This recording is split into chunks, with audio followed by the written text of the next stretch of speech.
If the crash retrievals are true, then all bets are off.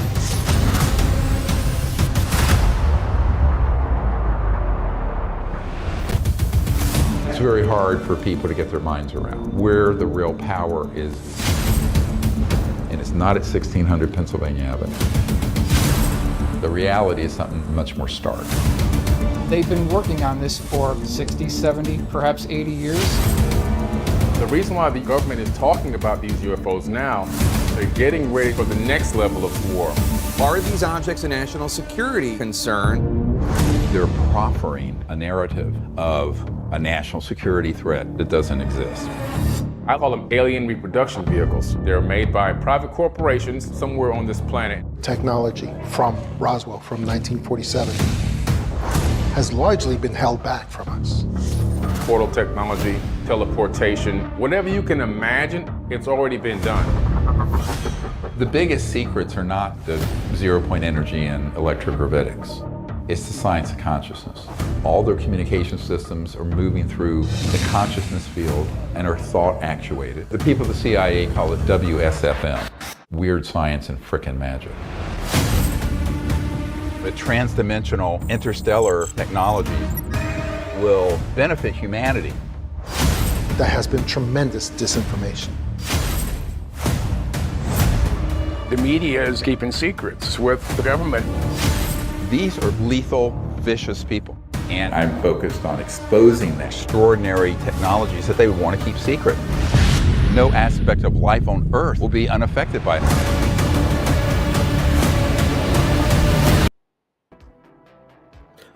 Welcome back to Third Phase of Moon. Blake Cousins here. We got a special report for you tonight. We're live on the California coast, and we're going to be bringing you the videos tonight from around the world. The phenomenon, it's real, including an update. You just saw the trailer to Above Top Secret. We're on location, and we're going to be crossing America all the way to Washington, D.C. for our follow-up, our trilogy, from Countdown to Disclosure to Above Top Secret to the trilogy that's going to be groundbreaking in regards to the cover-up of the UFO phenomenon. But again, we want to invite everybody from around the world to join us as we go over the videos. I'm going to be dropping the link into the description. So if you have any opinions of what you're looking at tonight, if you want to debunk it, if you think it's a legit UFO, if you think it's CGI, hey, we want it all. We want your opinions. That's what Third Phase of Moon's all about. The public and their reaction and your help to find out what's going on. Sometimes we post these videos in hopes to find out what's going to come the next day in regards to the information we receive from people like you, from the locations that we share of the phenomenon. So let's bring it in. Let's bring in the first video right now. I know California and the coast right here has been lighting up with lights in the skies. So let's just bring this in. It's been breaking the net, but is it something military or is it something otherworldly? That's what we want to find out. So let's bring in these videos that were captured by multiple eyewitnesses.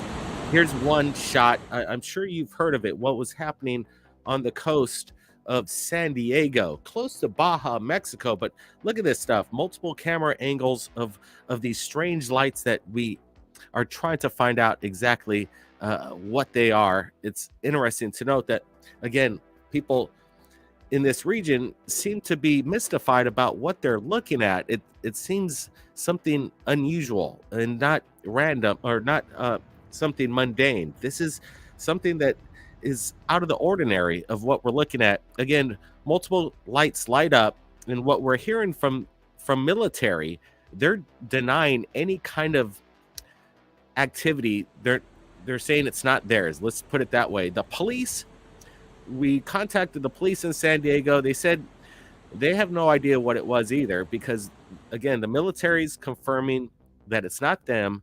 And the police says maybe it was something in regards to maybe a 4th of July drone test. And maybe that's what it was. But again, there was no permits or nothing that was obtained by any kind of county offices to do any kind of aerial display such as this. Again, multiple angles. We're looking at it right now. Again, Baja, Tijuana, San Diego, they all witnessed this major event of of this. And again, we don't know what it is. Listen, as we see it happen over the San Diego airport, the lights prominently in the background there. Cobra says, I saw them. Oh, cool. We're live again. If you guys want to chime in and give us your thoughts on these videos tonight, we'd appreciate it. Again, we're broadcasting from the coast of California. We're having our eyes on the skies right now. Brent, you want to get over here and show the location? Hopefully we could see the phenomenon ourselves, but right now we're on the coast. Brent's going to tilt the camera as we do this, and there's the coast out there. Hopefully we could capture the phenomenon. That's what we're trying to do. But that's right. Let's bring in Dark Hour Paranormal. Michael's joining us from his show, and let's get his thoughts. Michael, how you doing today? Thanks for being here, man. Hey, my pleasure, Blake and Brent. It's fantastic to be here, and good evening, everyone. Absolutely. Let's bring this in. So look at this, Michael. Do you think these are just random flares? People are dismissing it as flares, and I'm kind of on that side. I'm leaning towards flares, but again, the military is denying any of this stuff that they had anything to do with it. Your thoughts? Well, it's curious because you've already talked to the military, you've talked to other authority figures, and none of them have said that they've had action in this or have given out any sort of permit for this to be the case. Now, if it was some sort of 4th of July drone display, I find it very interesting that there are only 4, 5, 6 of these lights in the sky. Exactly what kind of display would this be? Usually when you have that type of affect, it's much larger, and of course this is in way of whatever they're trying to present graphically. That's why there's so many more in the sky. Could this be drones? Certainly, but again, it seems anomalous as to why it's there now, and again, nothing was issued in way of permission. We know that the airspace is very tightly guarded when it comes to certain unidentified flying objects, whether it be something we're putting up into the sky personally within the public that isn't initially known about, or if it's something more along the lines of military. Again, this is tightly regarded space and is monitored quite readily.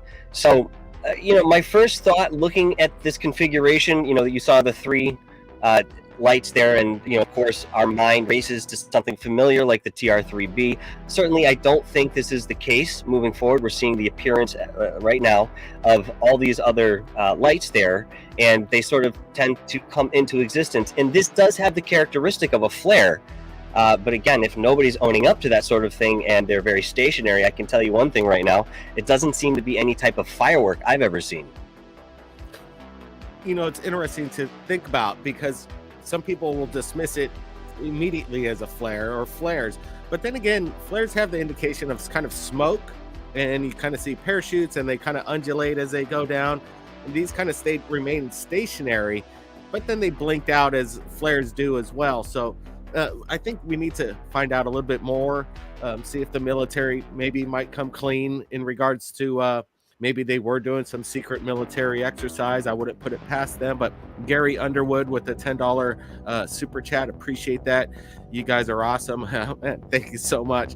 Yeah, it's good to have Michael on as well from Dark Hour Paranormal. We are collaborating. We've been doing so for years now, and you may recognize Michael as well from our music videos. He's our lead singer and backup guitarist. He rocks. But let's get into this, Michael. Have you ever... Yes. You've heard of the cigar-shaped, right? The cigar-shaped craft. Well, today Absolutely. We received 2 cigar-shaped craft that's quite interesting. So I want you to take a look at this one. It's not as outstanding as the second one, but I wanted to reference this one with you first. So let's bring it up here. Take a look at this.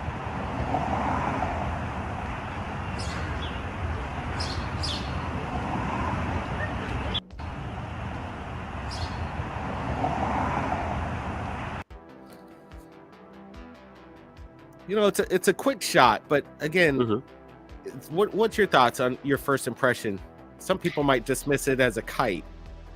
My first thought is this looks to be too large to be any sort of conventional blimp, and the shape itself is certainly reminiscent of what we've seen in way of this specific unidentified object in the skies. This type of shape has been popping up for years now, and again, there are some consistencies that we certainly observe in way of whatever that architecture is. My second thought was, is this actually stationary or is it moving very slowly? Now, because the camera shake is what it is, it's a little difficult to tell. But if I were to just take a guess, I say that this object might be moving incredibly slow, upwards of 3, 4, 5 miles an hour at most. But again, maybe that's something atmospheric. Could this be a balloon? Again, I don't see any tethers here, no strings attached, even though it remains at the same altitude, appearingly. Again, I don't think that it is. This thing is a very large object that we have in front of us, and again, reminiscent of the same exact shape that we've seen many times before, Blake.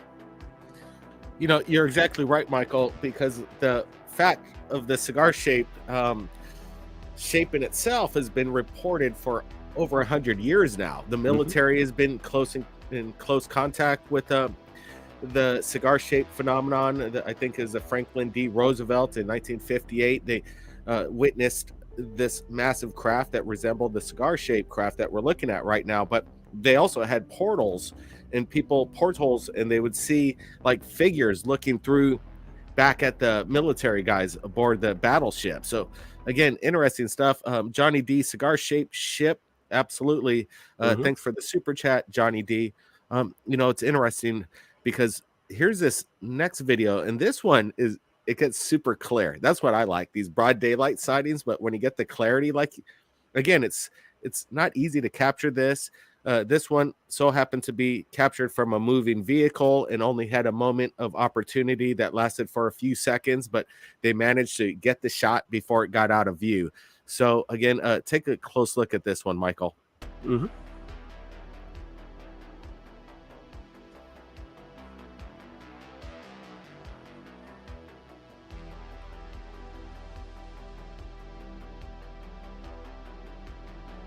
Let's play the original. Here's the video with the audio.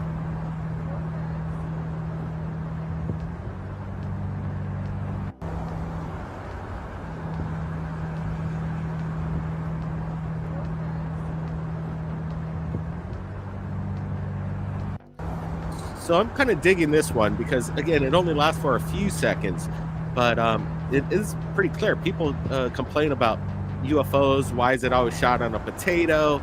You don't get to see clear footage. Again, we're not saying this is ET by any means, but again, it's an anomaly in the sky.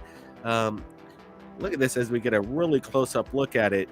Could it just be some kind of weather balloon, an experiment, just a drift? I don't think it's moving very fast. I think it's pretty stationary in the sky. What we're seeing is maybe parallax creating an illusion of movement. But indeed, it almost has a metallic nature to it. What's your thoughts on it? It certainly does. And when you're looking at it from the side view, you can see that the end cap is smoothed and rounded. But on the opposite side, although it's a little nebulous to see here, it does look like it might be more shapen or jagged. So perhaps there was some sort of connection at that point. Again, we don't see that when we're looking at the video. And I have to tell you that I like videos that are shot while, the subject is in frame, but the camera operator is moving, because in many cases, it's much more difficult to manipulate these type of videos, being in the background, with other things in the foreground, washing over it as you go. I'm not saying it's not possible, but it's much more difficult and, in my opinion, much more detectable. So what we're looking at here, just taking a stab at it, maybe this is 6, 7, 8 bus transit city bus lengths. So, it's a large object, pretty clearly defined, and yet at the same time, we can't really tell what it is. It's not that far off the ground, Blake, which is quite curious. Yeah, appreciate it, Gary Underwood. That's not CGI with the $10 super chat. Absolutely, it's legit, as Michael was just stating there. It would be difficult, and again, not impossible to manipulate video to make it go behind trees. But then again, with the moving camera and the parallax, to have it all lock up and then to have it blend behind, again, I'm thinking this is 100% legit footage. We don't want to put CGI. Good call there, Gary Underwood, and appreciate that super chat. Again, it's in our best interest to try and debunk before we even put these videos up. We want to make sure that we're putting up stuff here on Third Phase Moon that we can't explain, that we're having difficulty trying to find out what it is, to hopefully get answers from people like Michael and other people around the world. Johnny D, a pretty clear shot of that UFO. Absolutely. Let's get a really good close-up look at this. Thanks for the $2 super chat, Johnny D, and the continuing support. Again, I did a little bit of a zooming in up on this just to get a closer look. I think I zoomed in about 200%. And again, it only lasts for a few seconds, but that's all you need. Again, could it be just a weather balloon that got, I don't know, it does have a metallic sheen. Again, it's very bizarre. We don't get these kind of videos every day, so I'm digging this stuff.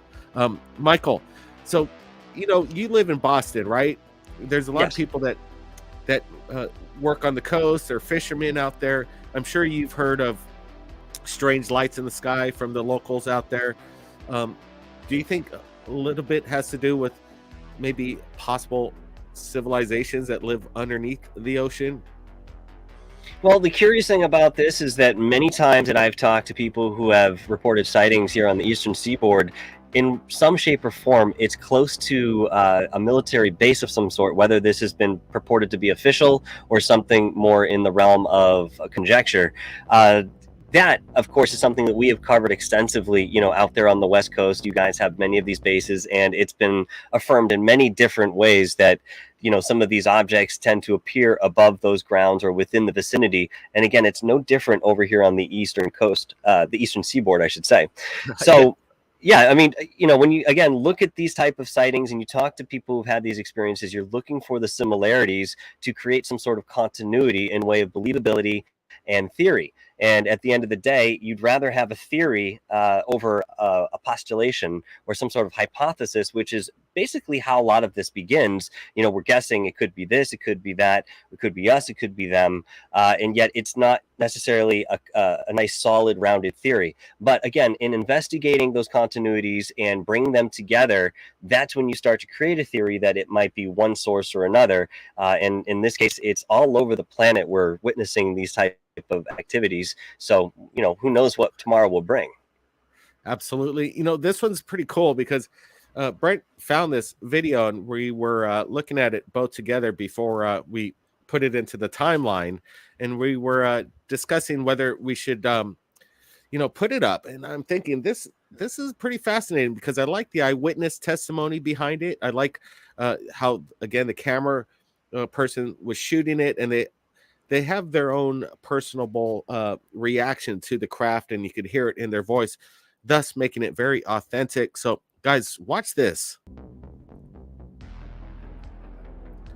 This is coming in from the Hidden Underbelly 2.0. We appreciate the Hidden Underbelly so much for gathering the evidence, but watch this. This is kind of interesting here. I'm playing it from the original audio here. Listen.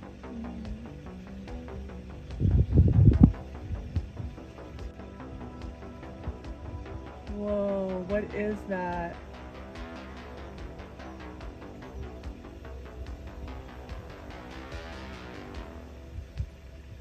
I don't know, but it completely disappeared and then came back. What in the hell?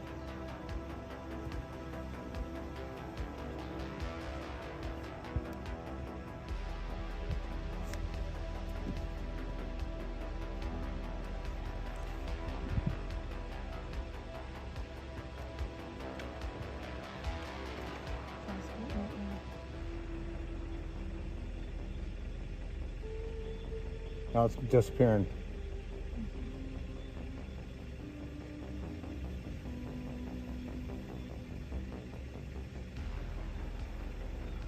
Appreciate the $10 super chat, Gary Underwood. It's insane. We are not alone. If we were, it's a scary place. I concur. Appreciate the continuing support, man. Gary Underwood's rocking it tonight. Appreciate it so much, man. I don't know, but it completely disappeared and then came back. What in the hell?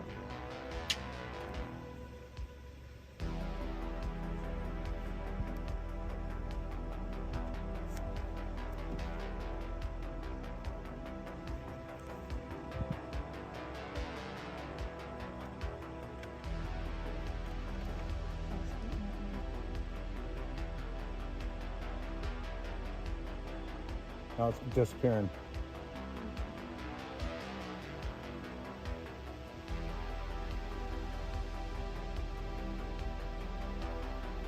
Johnny D with the $2 super chat, a ghost ship, maybe? That's I like that thought process, Johnny D. Appreciate it, man.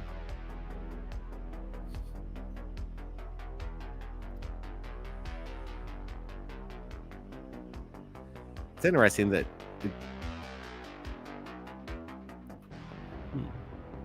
still trying to figure this out, man. Any ideas, Michael? Again, I was almost thinking that it could have been maybe as we look behind me, it's kind of a hazy sky right now because of the marine layer coming in off the Pacific Ocean. And maybe it could have been the sun setting and there's thicker parts of the clouds through the atmosphere, and the sun is being hidden through a cloud layer and then through a thinner cloud layer, then it starts to reveal itself. But that's just a thought process that I'm having here. Or is it just a craft up there? It's interesting to me. Well, see, my mind went the same direction that yours did, that, because this is some sort of pocket of something not very solid, I necessarily would stretch to call it a craft right at this point, although you do see two central concentrated points of illumination, sometimes merging into a bigger one. Maybe there are more than that. It's a little tough to tell with the video, but certainly it looks like a reflection off some sort of layer within the clouds there, perhaps something that our eyes don't readily pick up given the time of day this is.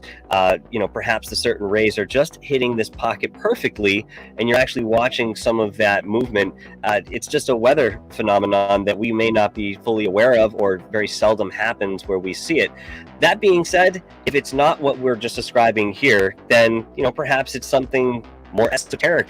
Maybe we're seeing some sort of drifting between the dimensions and there's something peeking out in way of that illumination. Again, if we want to go down that road, we certainly can in respect to interpretation, because again, at the end of the day, we're still left with more questions than we have answers. Again, we received these kind of videos over the years, and I'm just wondering, are there possibly different kind of extraterrestrial craft or different kind of experimental craft that we've developed that kind of don't need structure? Maybe they're just light based or energy based versus having something that you could actually knock on. Maybe some kind of plasmic energy that we're not aware of, some manipulation of electrogravitics. I don't know, I'm speculating. My physicist friend's going to give me a hard time for saying some of this stuff. Well, you have a point here too, because when you're looking at something like that, we do understand that certain crafts seem to come in and out of existence very quickly. Some of the explanations proposed, dipped all the way into extraterrestrials having certain technology that will cloak these crafts at will.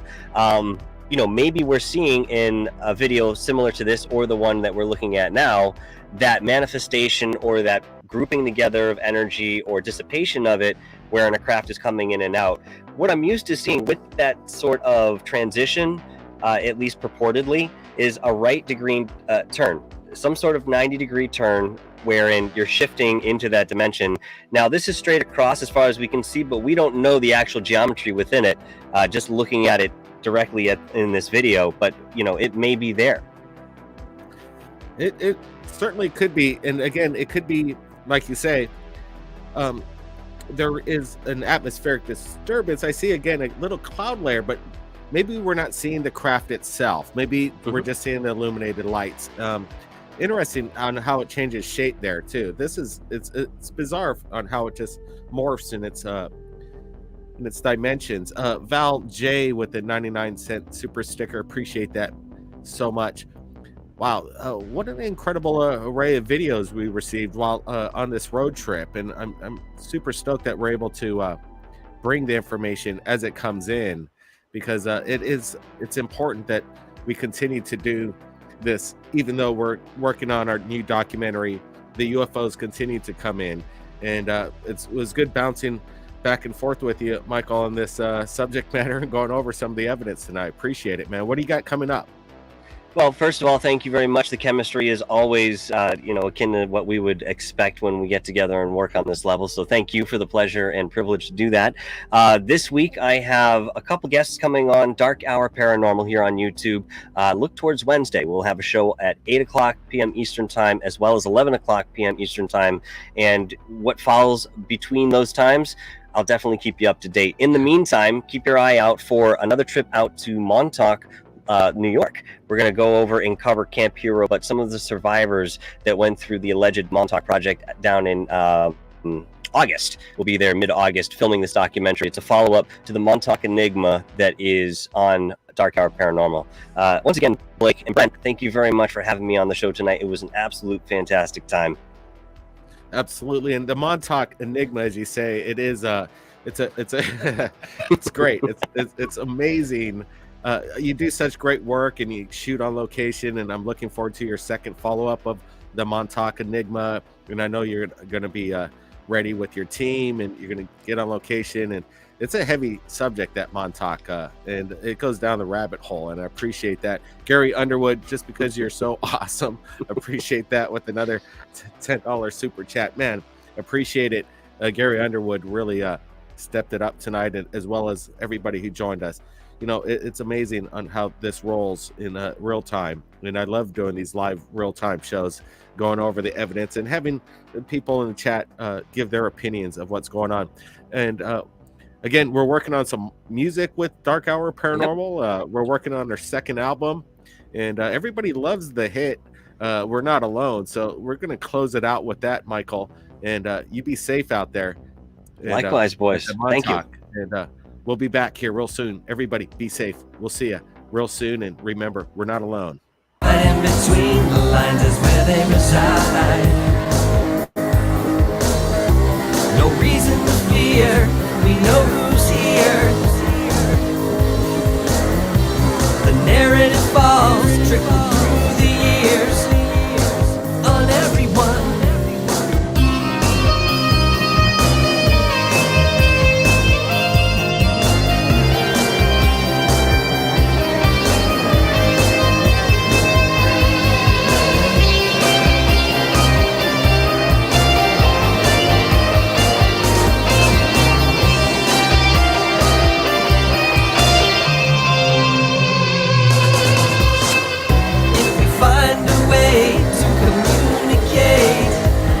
Solid system, no more lies rolling through the haze. History worth mention, ancient connections may see us through. Although not easy to say, we're not alone as you.